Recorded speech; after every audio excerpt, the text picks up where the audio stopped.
Yo, episode 192. Doing it Quit. big. I quit. Caesar quits. 192. Yeah, make sure you're on YouTube. 8 away from 200. Yes, Caesar will be making a new logo for episode 200. Already in the process. I got 3 rough drafts on deck. I'm waiting to show Bam. I'm sure this is gonna end up being a thing for me, even though I told him to handle it. But I don't want to just upload. I want to show my compadre, comrade. We got going on. Comrade. Also, Caesar wants to start doing episodes back in person again, but I want to wait until we both get vaccinated. You know what I'm saying? No, why you trying to out me, dog? Why you trying to out me on here? You already spent enough time on your Twitch channel destroying me. This is enough. Nobody know how to Twitch channel now. See, look at you. Now I would even know what it is. We've never plugged it. No videos are saved. Like, relax. Episode 192. Go on YouTube. Caesar got the big Basque flag in the back. We represent. Even though the ETA put down their arms, we're still riding against the king of Spain. Yeah, we still fight in our hearts. Whenever that king of Spain wouldn't apologize for all the colonization and terrible things genocide they did in Mexico, when AMLO asked, we back on you. You know what I'm saying? We're going to be right here waiting for that. We front row for that apology. You dig? Anyway, episode 192, we got a lot to talk about today, and Caesar has limited time. So we got to get into it. Before we get started, I want to say these are my favorite episodes when there's a lot of different things going on. Like, I like to talk about the news. And to be honest with you, I'm a little sad that I'm pressed on time because I actually enjoy those more than 4 recaps, even though 4 recaps are fun to do because we do the best recap. But since the beginning, we have said this is not a recap show. So when we have hella topics, whether it's wild stuff, whatever, I'm excited because you just be rolling them out on me. I'm down. And then you always start off with Caesar's favorite player, Caesar's favorite coach, Caesar's favorite person. I'm like, it's not true though, but I'm down. Well, let's start out with Caesar's favorite region in the world, Catalonia. The flag begs to differ. This is true. There were some big arrests that happened at Barcelona FC. Former president of Barcelona, Josep Bartomeu, was arrested on Monday, today being Tuesday, coming out on Wednesday. He was arrested on Monday over an alleged smear campaign against figures at the club. We talked about this a few months ago when this transpired. There was a whole Barca-gate scandal. Oh, also, he's already been released on bail. I don't know how much that bail was. But him and a few other people that were involved in Barcelona were arrested. 2 of the club's current directors, General Manager Oscar Grau, the real Catalonian, and legal director Roman Gomez Ponti were also arrested. And another guy, Jaume Masferrer. Man, they got the most Catalonian people they could. They were all arrested. I think they're all out right now. But I was like, wow. Yo, okay, because Caesar, remember when we talked about this? Mm-hmm.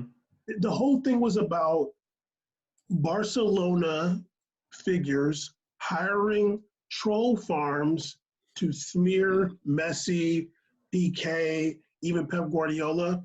And we talked about it. I was like we had a whole breakdown. We were saying yeah, it makes sense because Messi's gonna leave and you have to have some excuse for why you're doing bad.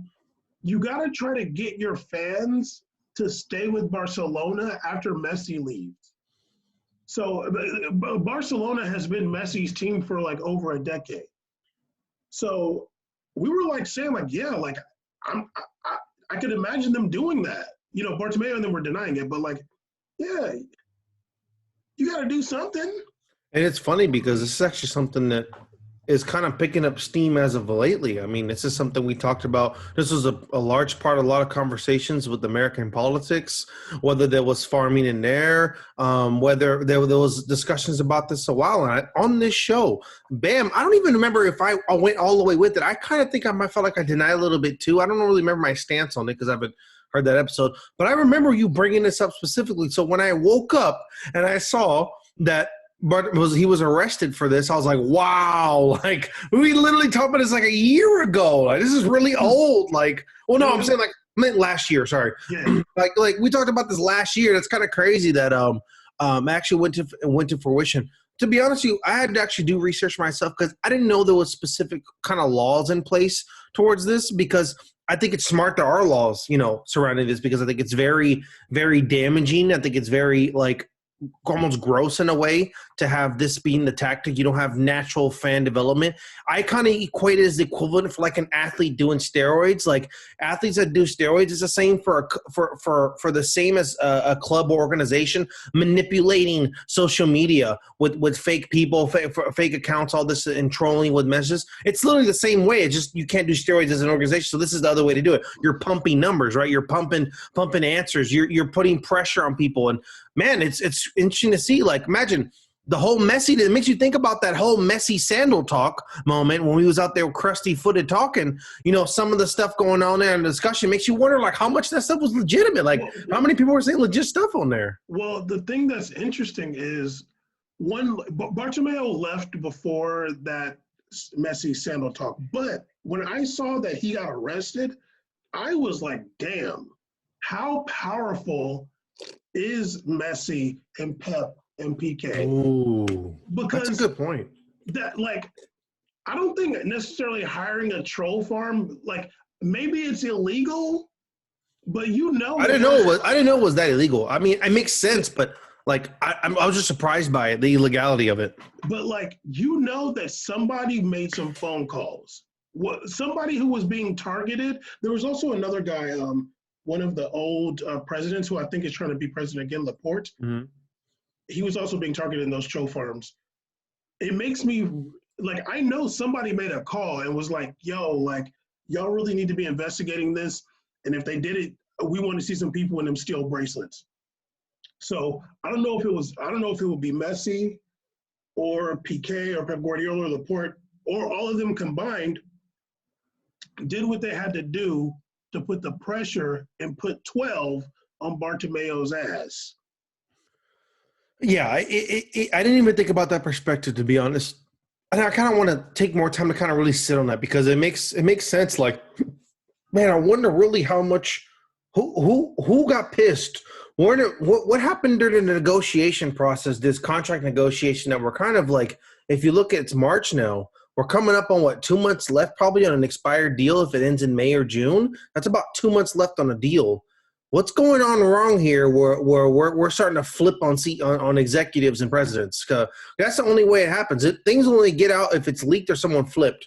So I wonder what happened. And also, if I wonder, borrowing on what happened, man, these guys got a lot of pull. I didn't even think about that. Like, I literally didn't think of that perspective. Oh, yeah, they definitely got a lot of pull. And we'll see what happens in the future. But, like, I think that was kind of like a little shot Messi was sending, like, or whoever was like, yo, like, don't be playing with us. You know what I'm saying? Like, yeah. We know people too. Yeah. Things are, we got a lot to talk about, so I'm not going to get into this, but I just want to say this really quick. So when we think about, sometimes people think about Europe and they think that it's the same as the United States when it comes to like democracy and the laws and stuff like that. And that couldn't be further from the truth. There's been this rapper who was like, who was in I guess he had said some stuff against the king and about like Spain, and he got arrested, and he was like holed up at a university. And then they came in, they arrested him, and then there was like big ass protests, and this was in Barcelona. So like, they don't have the same laws as us, the same freedom of speech. Like, he was talking shit about the king, who was powerless in Spain, and they arrested him for that. Like, here you can make a whole song called "Fuck Donald Trump," and goddamn, and you're gonna be and it's a banger. But I'm actually kind of surprised with that. I didn't know that. I mean, like I said, different countries have different laws. Yeah. And that's a different discussion in itself. But it's really intriguing because if that's the case, then like, what about kind of like what happens with like athletes and stuff and that rift that kind of Barcelona and that region has with Madrid? And remember the whole situation where they were going to defect and make their own league or maybe be part of a different league. No, How does they wanted Catalonia independence. They want to be a separate. yeah, they're independence. They want to be independence. Like, it's a lot, kind of a lot going on there. Oh yeah, yeah. I mean, a lot. But I don't want to spend too much time on this. Somebody in the Messi, Pep Guardiola, PK, Laporte camp is you still playing 12 games though. You know what I'm saying? Like you put 12 on them. That's kind of whack. They put a troll farm on you. You put 12 on them. That's kind of lame. Yeah, it's maybe it's aggressive negotiations. Who knows what's going on here? But it's quite unsettling if you're anybody in upper management or like any kind of executive at Barcelona or just in that area or sphere. You're like, whoa, what's going down here? Because you know what they say. Well, there's blood, there's sharks. So you play around like this. Who knows what's to come next if things aren't handled appropriately? And man, that pull. I mean, think about this. If you're thinking about Messi's future, if you're sitting here and you have this much pull, why would you honestly leave? Like, why would you even go if you're this powerful? Like, you're literally controlling. If you're able to like control executives and all this stuff with what you know from your time there, leaving might be maybe sporting wise the best decision, but power and money wise, staying it seems pretty legit at this point. Yeah, I mean, and I want to be fair. I don't know for sure if it was Messi. Yeah, no, I'm just saying, like in the hypothetical sense. So somebody did it. Okay, I want to get to this other issue. Man, like I don't even know. There's like so many different things. I don't know. Like the order I have on this paper. No, I'm laughing because I'm like looking at your email. How many topics? It's a lot. Like the order I have on here is like, damn, it's a lot. But I kind of want to get into this issue that happened with Seth Jahn in the USSF Mafia. There was a whole scandal. I don't want to spend too much time on it because honestly, like we've talked about the USSF Mafia a lot, and I feel like there were a lot of people that were surprised that there was somebody who would say these things and they were part of that organization. I wasn't surprised. Did you hear about it or no? Like I didn't hear about this one. Okay. I mean, I'll say this before I get into what he actually said. It doesn't surprise me that there's people in the USSF Mafia that hold these beliefs. One, these beliefs are pretty popular in the United States. You know, him being, I wouldn't necessarily call him a conservative. I'll call him a right-wing agitator. Mm-hmm. Like there are a lot of people that believe these things he said. So when I hear somebody in USSF Mafia said it, I'm like, yeah, of course they're going to have people like that in there. I would imagine if you look from top down, it's mostly white people. And, you know, I would imagine if you got a whole, I'm sure USSF Mafia employs probably at least 1,000 people. You know, if 900 of them are white, you got at least a damn 100 that are, you know, Trump supporters. Like, what are we talking about here? I mean, yeah, I mean, and like I've worked in regions of California where soccer is very popular in terms of in higher socioeconomic, like higher club tiers and stuff like that. And you should see those parents, man. You should see those crowds and those groups, and not just the parents. You should see who runs these teams. Yeah, look at the makeup of coaches and stuff like that. You'll be like, oh well, I see a predominantly one side here going on. Yeah, and it doesn't mean obviously that if they're white they're racist, but like no. I mean, you're gonna have. I mean, if you have a bunch of them, there's gonna be somebody. So let me get into what he said in this meeting. There's a lot. Geez. Okay, I'll just start at the. at the top. He said, I'm sure I'm going to ruffle some feathers with what I'm about to say, especially given the Athletes Council that I'm on, but given the evolution of our quote unquote progressive culture where everything offends everybody, those willing to take a knee for our anthem don't care about defending half of our country when they do so. Then I don't have too much concern in also exercising my First Amendment right. We're here to get a different perspective. I also feel compelled to articulate that I'm of mixed race and representative of undoubtedly the most persecuted people in our country's history, Native Americans. He said, 95% of deaths in the Black community come at the hands of another Black man. He said, I keep hearing how our country was founded on the backs of slaves, even though approximately only 8% of the entire population even owned slaves. Every race in the history, he's getting deep here. Every race in the history of mankind has been enslaved by another demographic at some point. Blacks have been enslaved, Hispanics have been enslaved, Asians most recently in our country in the freaking 20th century have been enslaved, natives have been enslaved, whites have been enslaved. Shoot, I lived in Africa for 2.5 years where I could purchase people, slaves, between the price of $300 and $800 per person. He said, where were the social justice warriors and the news journalists there to bring their ruminations to these real atrocities? And yet in all of history, only one country has fought to abolish slavery, the United States of America. We're nearly 400,000 men died to fight for the abolishment of slavery underneath the same stars and bars that our athletes take a knee for. That guy has top tier education. Their sacrifice is tainted with every knee that touches the ground. Wow. Aggressive, sir. A lot to unpack there. A lot. And honestly, like, I'm going to say this off top, like, I don't have enough time to unpack that. I am a historian, and I also intellectualize everything. This sounded more like him ranting at like his living room rather than him like actually thinking about how to make a statement. Like, I can't break everything down. Like I said, it's not enough time. It's such an ahistorical thing to talk about. But what he's trying to say is that taking a knee during the national anthem disrespects America. And this is what I have to say about that. Because he mentioned something very key when he started out. He mentioned something key. And he mentioned something that is beautiful about America. Beautiful. It also pertains to what we were just talking about in Spain. Caesar's reading something. It's okay.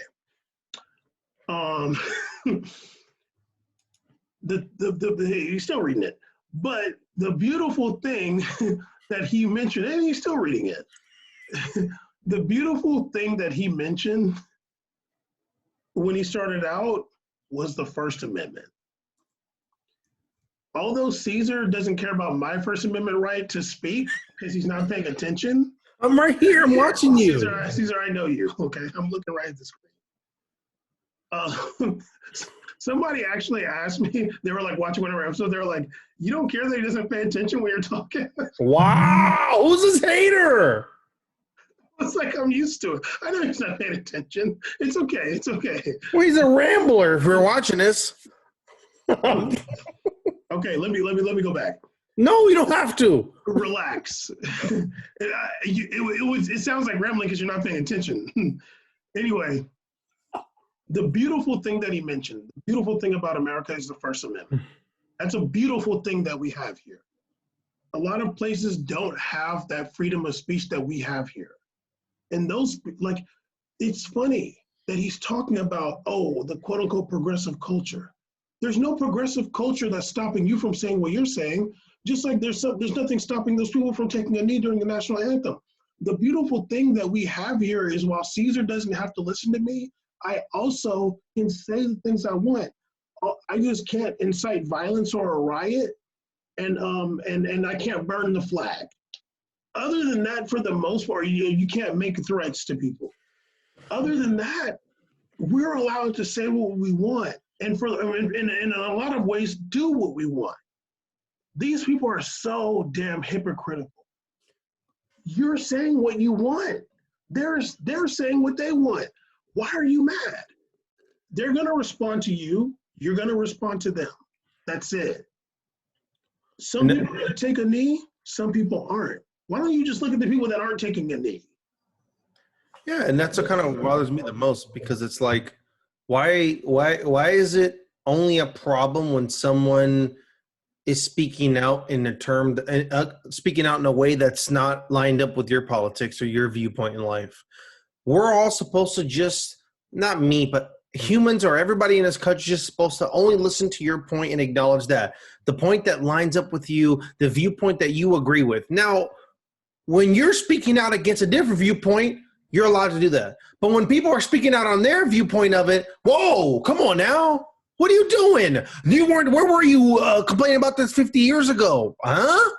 Where were you pro this 50 years ago? That's my question. I didn't hear you waving a flag 50 years ago. It's the same street. Like, trust me, if you were out here talking the same way about slavery 10 years ago, you'd have the same reaction. No one will be high-fiving you. But you're talking about this because it's relevant, because the other side is talking about it. So you can't attack people for initiate the conversation, and you can't get attacked for responding to the conversation either. That's a two-way street. That's how discussions work. Somewhere along the line, after 2000, whatever, 2005, whenever the birth of social media eclipsed, we lost the ability to be able to properly debate and have discussions and disagree and agree. Maybe we've been doing that forever, but I'm just speaking in the time I'm from.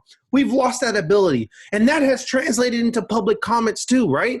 People say things out loud. I've never came with the approach ever never said, why, how can you say that on that side? Now, I can agree that someone's on a different side of an issue, but I'm not going to tell them they're not allowed to speak on that unless it's, like you said, hurts a certain group of people, alienates, does anything in that negative sense. Then I can it's a different level of anger I have. But if you're speaking on a point, I've had discussions with neighbors and people I know in life that have a different viewpoint in life than me. That's all part of it. But you can't get upset that other people have a different viewpoint than you. Okay, we're going to move on, but I have to, I got to say some history. I got to say a little bit. Yeah, we all know our geo-history politician. Go ahead. Geopolitics. He mentioned two things that are just capus, that are capulator.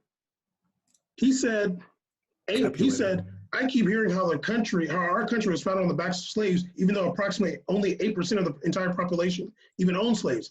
I don't know if that statistic is true, but, that's cute, 8% of the population. I wonder what was the percentage of the founding fathers owned slaves? What was the percentage of the people that signed that Declaration of Independence that owned slaves, huh? What about the great man that founded this nation? I can only think of one, Benjamin Franklin. I can only think of one. How many other of them? That didn't own slaves. That did not. I'm sorry. And I'm not even 100% sure about that. And you're talking about founding fathers, so the OGs, the OGs only. Yeah. I wonder what percentage of them founding fathers owned slaves. Huh? Also, he went on to say, speaking of the Civil War, he said, and yet in all of history, and this sounds great. You're doing great, sir, but I got something for you. He said, and yet in all of history, only one country has fought to abolish slavery, the United States of America, where nearly 400,000 men died to fight for the abolishment of slavery underneath the same stars and bars that our athletes take a knee for. Their sacrifice, meaning the people that died in the Civil War, is tainted with every knee that touches the ground. Sir, have you ever heard of Haiti? One, where the enslaved fought against the slavers and won their independence, happened years before this American Civil War, also happened after Caesar was reading while I was talking about this. I'm not reading. Started in the late 18th century. What is that? Was what? You didn't hear that beep? Okay. Happened in the late 18th century, early 19th century. And while Haiti was fighting for their independence and while Caesar was reading, some of the founding fathers were trying to help France against the Haitians fighting for their independence. The Haitians had to fight against the United States too. But you might be like, oh, well, that's different. You might be saying, but yeah, those 400,000 people in the Civil War died fighting against slavery. Sir, you're a goddamn liar. You know what? Actually, they fought because there was a secession going on. Abraham Lincoln freed those slaves so they could fight against the South. Freed those slaves so they could fight against the South. And while I'm talking to myself here, let's even mention this really fast before we move on. Because maybe if I bring in another topic, Caesar will pay attention to me. Please keep going. The way that you can know for a fact that the founding fathers and the America was not founded on the abolishment of slavery, Caesar, I got this for you. This is just I don't even care if you can ever listen again. Just this one thing. This is one fact that you can maybe, if you are listening, you can tell Seth Jahn if you ever meet him. Although whatever you're watching is a lot more. After I squabble with him, I can take care of that for you. Yeah, whatever you're watching is way more. I'm not watching anything. Just talk. I'm watching your forehead on screen. Go ahead. This is a lie.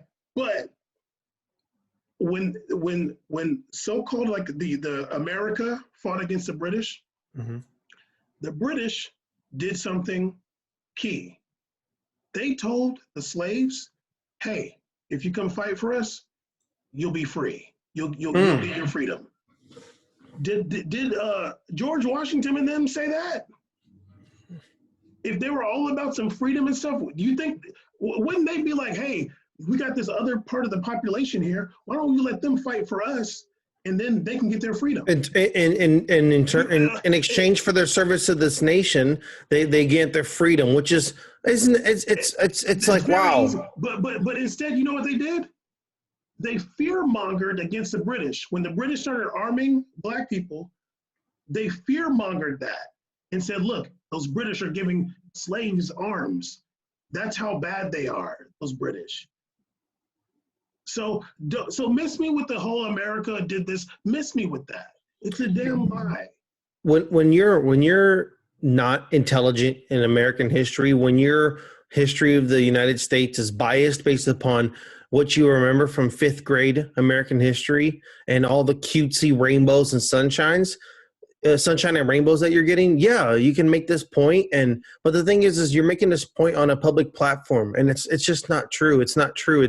It's unfair to not only like people who have ancestors who were oppressed during that time period, people who are going through things, people whose lives will forever be affected by that time, but there's to be against systematic change for all these issues is just the most disgusting things. And then to be out here complaining and talking about, basically it's like doing the whole, like, these soy boy people, whatever, that all of a sudden, that's like that term, right? Like all of a sudden they care about what's going on, but they didn't care before. I hate that logic. I hate that mindset.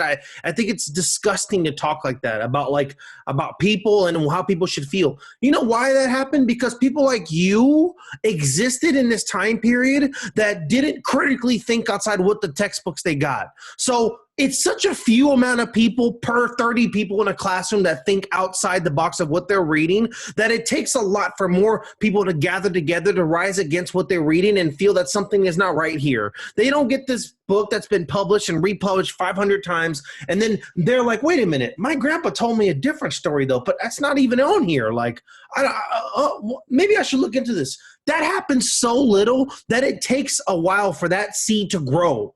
And that's what happened. Maybe if you watched American history, you saw what happened to George Floyd. You saw what happened to Trayvon Martin over times, and you've seen gentrification with the neighborhoods. When you see these things sprouting, what do you think happens? It's like a pot. It's going to blow. And it blew early 2020, and along with the pandemic that was going on, and it's still happening right now because even with all the stuff that happened, even with the millions of people that marched, all the statements that made, all the stupid songs celebrity made, all the dumb posts, not much has changed. We still have issues. There's a lot of work to do.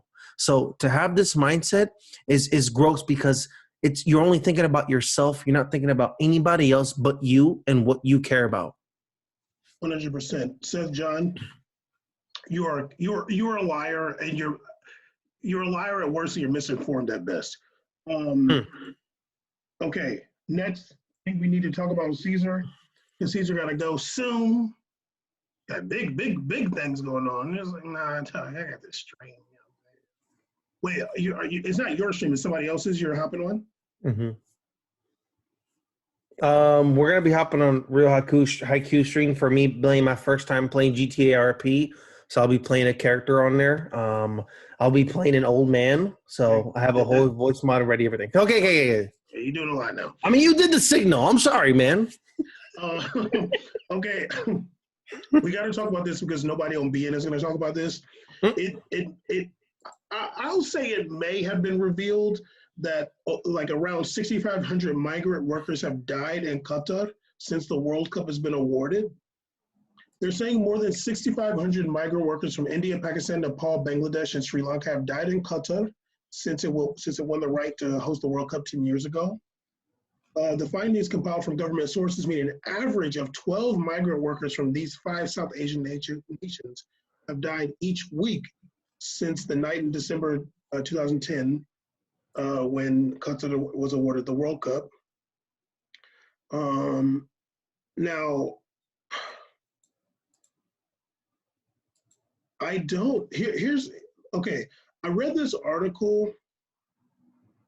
The only thing I'm not sure about is like if they could confirm that all of these deaths are from working on World Cup projects. But I'm always kind of skeptical of these things, and I'll tell you why. And honestly, like, it could be true, you know? But this is why I'm skeptical. Whenever there's like, we saw the World Cup in South Africa. South Africa, Brazil after that, and Russia after that, correct? Mm-hmm. Oh damn, he just went live. I don't know if you gotta go. No, I told him I may be a little late. I'm doing a show. Okay. So we got South Africa, Brazil, South Africa 2010. Wait a minute. When was? Oh, okay. I'm tripping. Okay. I was like, wait a minute. When was South Korea? But I'm thinking of the Olympics. But South Africa 2010, Brazil 2014, Russia 2018. These 3 countries, part of the global South in a way. There's always the narrative around these, like with South Africa, is like, oh my God, but such the crime, the violence, they're having this epidemic of rapes that are happening. It's going to be, we got to be careful. And can they afford it? Is it fair for them to be doing this because their country, blah, blah. Then World Cup happened, it was fine. Brazil, same thing. Oh, can they afford it? All these projects, and so much crime, are people going to be safe? Blah, blah, blah. Then Russia. Oh, Putin, is it just like some way to get curry favor? I don't know if you're muted, but is there? Oh, damn! I was like, what the hell? Come on now. Like, how they treat the gays there? Is it right? Should it even be there? That's not right. What's his name? I think it was Danny Rose was saying that he wouldn't even want to bring his family there because it's so racist. Blah blah blah. Is it gonna be that anytime a World Cup is in a non-European, a non-quote-unquote white country, or a country that's a developing nation, or so much and so forth, is it gonna be like, oh my God, do you know what's going on there? That's my issue. You know what I mean? It's like, is it gonna be like that every time one of these countries get it? You know what I mean? That's actually a really good point. Now, it sucks because with that point, it's like kind of a two-way street, kind of like, yeah, that happens, but unfortunately, because it is happening, kind of thing. Like it's more like, if we're gonna do this, let's focus on the other places too, right? Like, I don't remember that much discussions about like human rights when the World Cup was, even in Japan and Korea. Maybe because we're part of the Western world, we don't get that kind of relayed information to us. Maybe media here doesn't care. I don't know what the deal is, and also as a different time period, who knows? But I think it's a fair point to bring up because, and are we even going to see it really change for a while? And that's a good point because I don't remember them doing that stuff in the Euros, right? When they were running the Euros, They don't talk about labor laws that are happening in Ukraine and Poland. Ukraine and Poland. I mean, that's someone we could definitely talk about. I mean, I have very little knowledge of any kind of workforce unionization, anything they do in those countries. I literally don't know a thing. I don't know what Portugal does when they did the Champions League. I don't know what they do around here. Now, the counterpoint is that if you look at those places, they didn't set a 10-year goal and built a stadium for that event.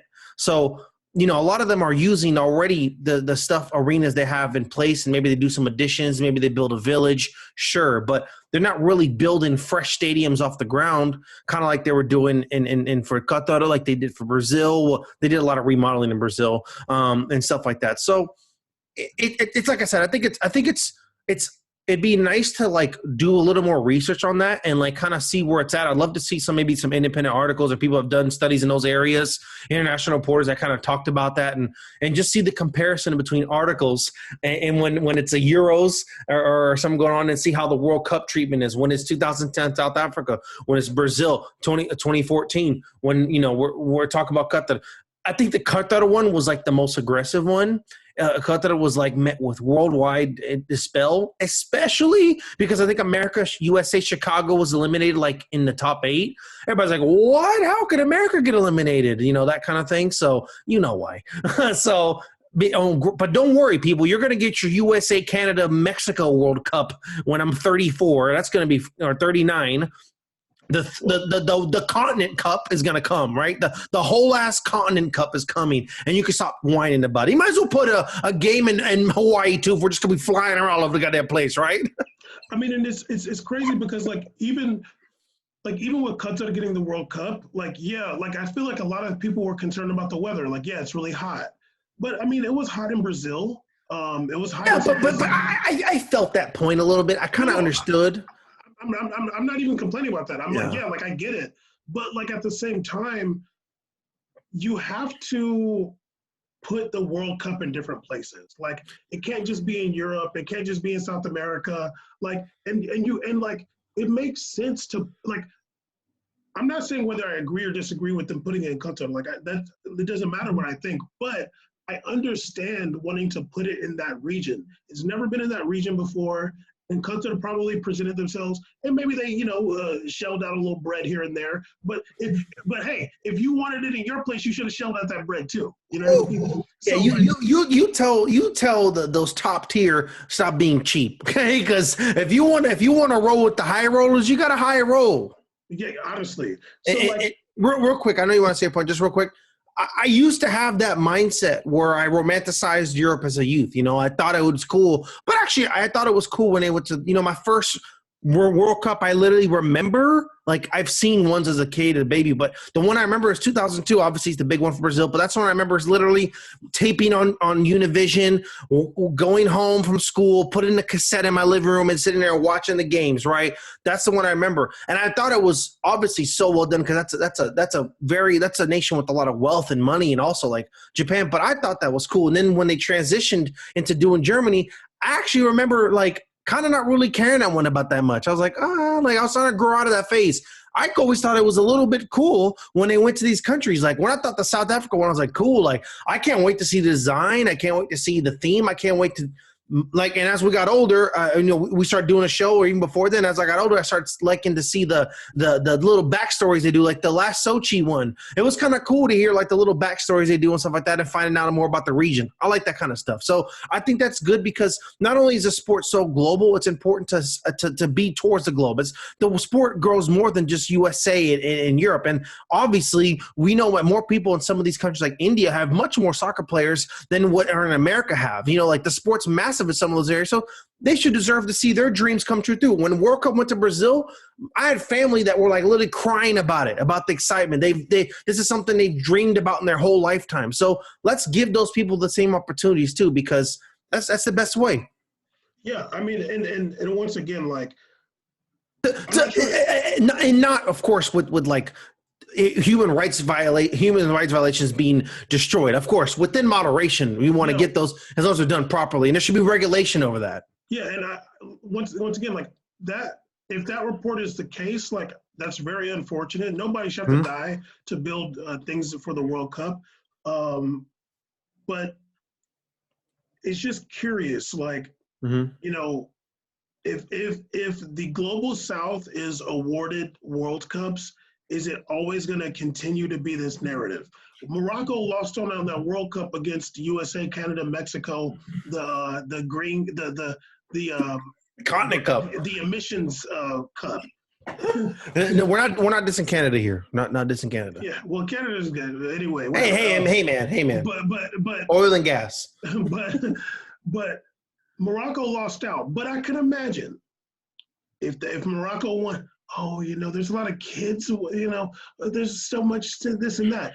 There's turmoil in the regions. I'm like, yeah, huh? You'll start hearing all about Western Sahara. The Western. I'm like, only democracy. It's right next to the Sahara Desert. It's really hot. And I guess we'll have to see what ends up coming out when it becomes the World Cup USA, Canada, Mexico.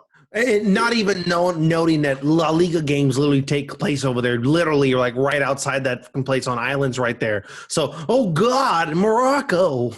Yeah, for sure. Which would have been dope. I was hoping Morocco won. That'd have been cool. We advocated for that. Mm-hmm. But anyway, hopefully nobody's.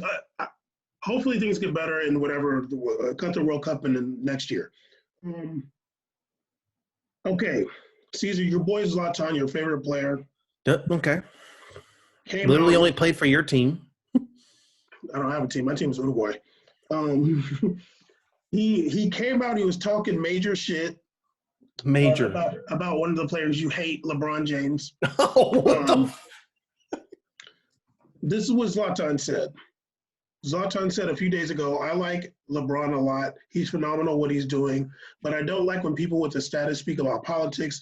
Do what you're good at doing. I play football because I'm the best at playing football. I'm no politician. If I've been a politician, I would be doing politics. This is the first mistake famous people do when they become famous. For me, it is better to avoid certain topics and do what you're doing. Otherwise, you risk doing something wrong. LeBron responded saying, I will never shut up about things that are wrong. I preach about my people. I preach about equality, social justice, racism, voter suppression, things that are going on in our community. Because I was part of my community at one point and saw the things that were going on, and I know what's still going on because I have a group of 300 plus kids at my school that are going through the same thing and they need a voice. I'm their voice. I use my platform to continue to shed light on everything that's going on, but not only in my community, but in this country and around the world.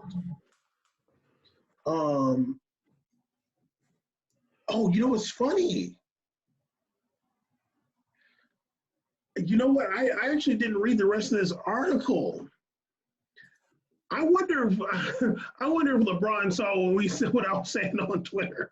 No, I guess he did. I guess he didn't, or maybe he did, because when I saw that that Zlatan said that, I was like, this fool right here. I was like, we reported on it in 2018. If I'm not mistaken, it was the episode right after Caesar got back from Brazil. It was Brazil. You went to Brazil that winter, right? Yeah. Okay, yeah. Zlatan was talking about getting treated with racism in Sweden. So LeBron must have seen my tweets and said he's the guy who said in Sweden he was talking about the same things because his last name wasn't a traditional Swedish last name. He felt like there was some racism going on. Zlatan, 2018, was talking about this is what Zlatan was saying. He was like, if my name was, whatever, some damn Swedish name, Knudsen or Larson. Sigurdsson or whatever. Larson, yeah. Sigurds. He was like, I would be winning this and they would be treating me like this. But because, I have this background, he's like, there's like some undercover racism that goes on. I couldn't believe that Zlatan came out of his full mouth saying that. I don't know what's going on with him, but I was a little disappointed. I felt like when it was happening that day, I didn't really see anybody commenting on it in the Black Twitter sphere, and I was getting a little bit frustrated. I'm like, damn, dog, this shit been going on for like 2 days. Nobody want to say nothing. Y'all comment about every goddamn thing. And then they kind of all collectively started saying like, oh, Zlatan is old now, he's washed. Your boy Aaron West was like, Zlatan's like the old guy in the club. Like, you got to just, and I'm like, no, he's not. They were like, let's not do that, like making a joke out of it, because Zlatan has a lot of influence. And Zlatan isn't just saying something that's like, oh, he's not saying something outdated. He's saying something dangerous because there's a lot of right-wing influence in soccer community. We know that. There's a lot of racist incels in soccer community. For you to just kind of play it off like a joke and he's washed, I'm like, well, it's kind of hard to say that. He plays for a big club and he's got a big voice. Why don't we take it serious, what he's saying? You know what? That's what kind of really pissed me off the most. And I'm sorry I'm yelling because it's like, that's the dumbest statement. Is that even on his show, you think I want to give love to Zlatan? I think I care. The dude went to LA Galaxy. You think I care? He came back. He's damn near leading. I think he's leading Serie A in goals. If not up there, I haven't checked the Serie A goal update because who does? But he's up there. Milan is floating on first place over and over. To say he's washed, it's not like he's playing in India Super League. He's not playing even in the Galaxy anymore. Then I'd be down to say he's washed. I'm like, he talking out of turn in the wrong city. He's not even doing that. He decided running his mouth when he left, talking about LeBron. He wasn't saying that out here. But anyways, he left to start running that mouth. He forgot that we got receipts. He forgot that we be checking receipts out here. I don't know what they're doing in Europe, but and you know what? Maybe because he hasn't been here and he doesn't know what it's like out here and what the people have been through. He doesn't know, but based on this is a man who's been traveling. I've traveled around the world, seen a lot. I'm sure he has his pain in his heart from what he feels about what he said in 2018. I'm sure it affected him a lot, and it might still bother him a couple days or whenever the hell throughout the year. But there's out here, it's live action. It's live action. It's still happening. It's currently a issue in this country, right? What's going on? For you to have the nerve to basically drop another version of "shut up and dribble" to LeBron James is disgusting. It's the worst approach. Like it only kind of tells me more a little bit about your character than it does about any of the situation because. It's another consistency in that side of the world, and people that Aaron West and their comments only inflame it more, right? It's only an issue when it's something pertaining to how I've been oppressed, right? But when I'm hearing about other oppression, you should stick to sports. It's not the politics, man. Like that's why. Like, look, 2018, he was singing a different tune when it was something about him. So I think that's really whack. Saying that he has is old man at club is bonkers because I think he has a very relevant voice in the sport. If he had said something else, they would be talking about how it's lightning it is for he's saying this. No one was calling him the old man in the club until that statement. So he's not the old man in the club. If we was calling him the old dude drooling all the time in a senior citizens center, then it makes sense the consistency of that statement. But he was always the cool guy, still got it, blah blah blah kind of thing, up until he said something that you didn't like, right? No, it don't work like that. Caesar, they're showing Zlatan highlights all season.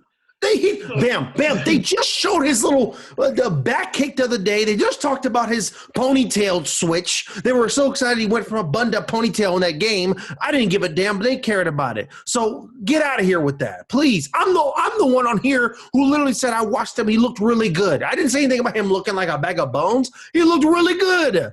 Yeah, honestly, I get it. Like that's not their thing. That's not their role, I guess, to be like serious about stuff. But I was just like.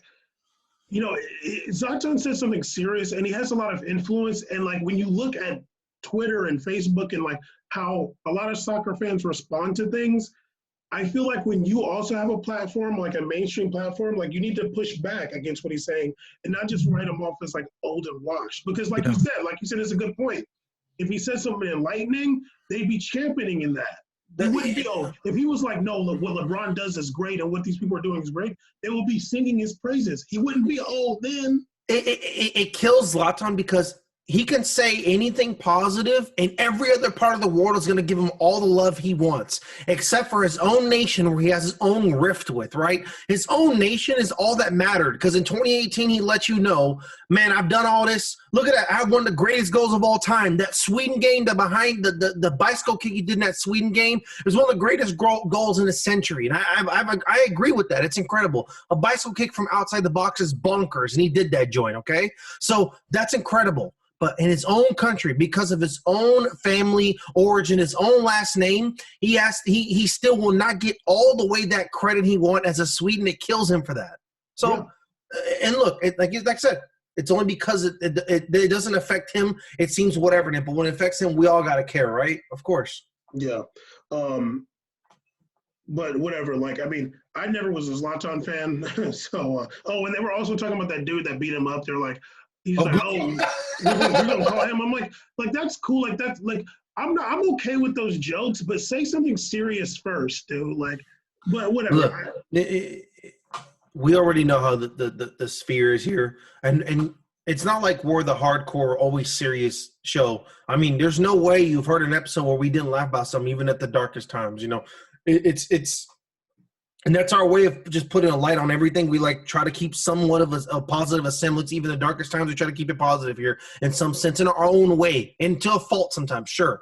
But in that case, though, like you always want to address the issue before you start clowning. That's my approach. No, I'm yeah. down. I'm down to trust. You think I don't want to clown something?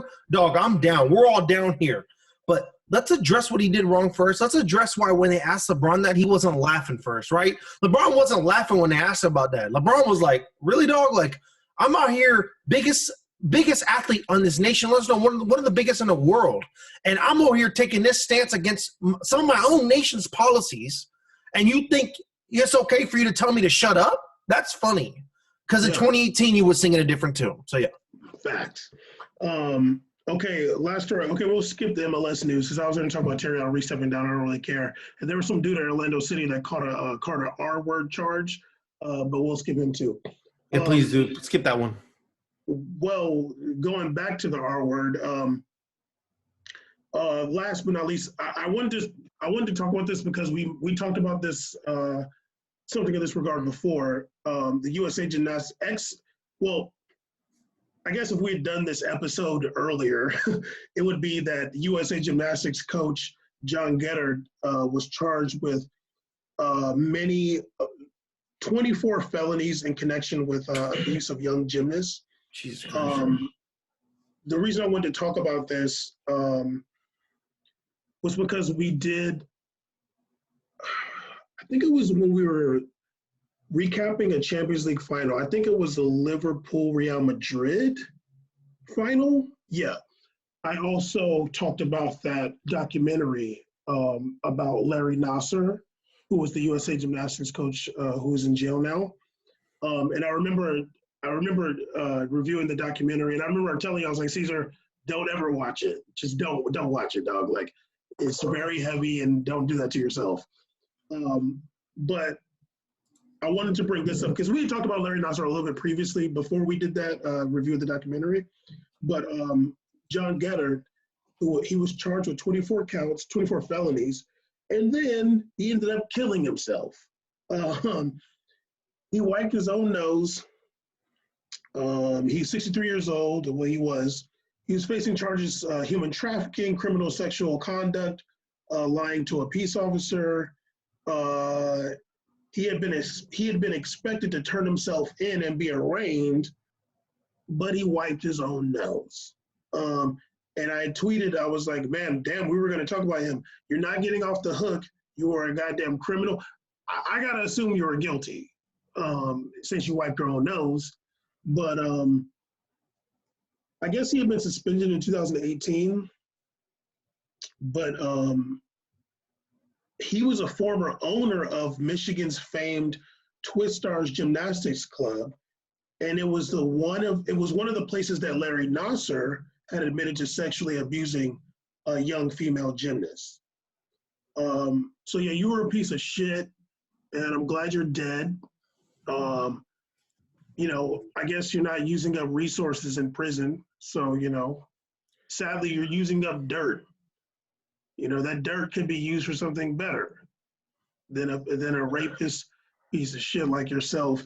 They should have blasted his ass in a ship to space with no return button. You got to use resources to blast people. So I meant with a cannon. There's gunpowder. I meant just throw him in a geyser. Should have threw his ass in a geyser in Utah. That'd be lit. Let Earth take care of it. We got new torture ideas. We're gonna get rid of the death penalty. We're just gonna start throwing people in geysers. That's our new objective. I don't believe in the death penalty, but if you're guilty, neither. Do it yourself. Well, thank you for doing that for us because I know that a lot of those families would have rather seen you suffer for the rest of your life. But to be honest with you, just he doesn't deserve that. He doesn't deserve the hard-earned taxpayer money and disgusting and some of these provisions that these private institutions even give. He what he did is fine. Get off this planet, because people like you don't deserve to have a space here. People like you don't deserve to for those. And honestly, before I talk about him, like, to those, girls and people involved in that, I'm sorry they had to deal with that. That's disgusting. It's sad, and it's makes. I want to continue seeing change happen to make sure these stories don't pop up anymore, because it was already heartbreaking. The first one that we heard about, the team doctor we heard about within the USA gymnastics team, and it's sad to see that there's more people like this within our top tier organizations. Top tier, not like this ain't some off-wind dude like Iowa or whatever, some school. This is a top tier organization here. Well, okay. Before we close, I want to just read something that Sarah Klein said. She identified herself as the first to be abused by Larry Nassar. She called Jahn Geddert's death by suicide an escape from justice. The bravery of Geddert's many victims will stand for all time in stark contrast to his cowardice. She says, as a survivor and a mother of two young girls, my only comfort is in the knowledge that I can rest my head on the pillow every night knowing that Jahn Geddert will never terrorize and abuse another child.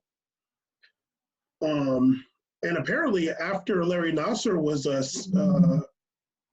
stepped down, this Geddert dude was still supporting him. But Jahn Geddert is pushing up daisies, and Larry Nassar is serving a 175-year sentence. So that's a good thing. Anyway, Caesar, I think you got to go, so I want to close this out. We made a podcast episode 192. I think next week is not Champions League. I can't remember. Maybe it is. I thought that was the tens, Am I wrong about that? Let me pull it up real quick. Yeah, pull it up real fast. Because if it's Champions League next week, I think that we will be doing young recaps. The next games are next week. Okay. We have games on Tuesday. These are whack ones, though, right? It's BVB Sevilla and Chelsea. Tuesday is Porto Juventus, which we definitely want to see, because I think it's a tie, right? It's a tie. PSG Juventus is happening on Wednesday. PSG Barcelona. Yes, and then Tuesday is also BVB Sevilla is on Tuesday also. So BVB Sevilla, Juventus Porto, and then Wednesday PSG Barca, Liverpool Leipzig. Okay. Liverpool Leipzig is 2-0. But the first day, actually, Juventus is down 1-2 against Porto. That's going to be good. Dortmund Sevilla is 3-2 aggregate. That could be good too. We get to see the freight train, Holland. And then the Wednesday games. Unless the only reason to watch, everybody's going to watch the Wednesday game to see if PSG messes up. We're all going to see if YNW Messi comes out, or if PSG say, here you go, you can have it. You never know. Messi might be having. You never know with PSG when it comes to get into a quarterfinal. Don't put it past these dudes to make it to the next round. Messi might have murder on my mind. All right, episode 192. Next week we'll come back with the recaps. Holler.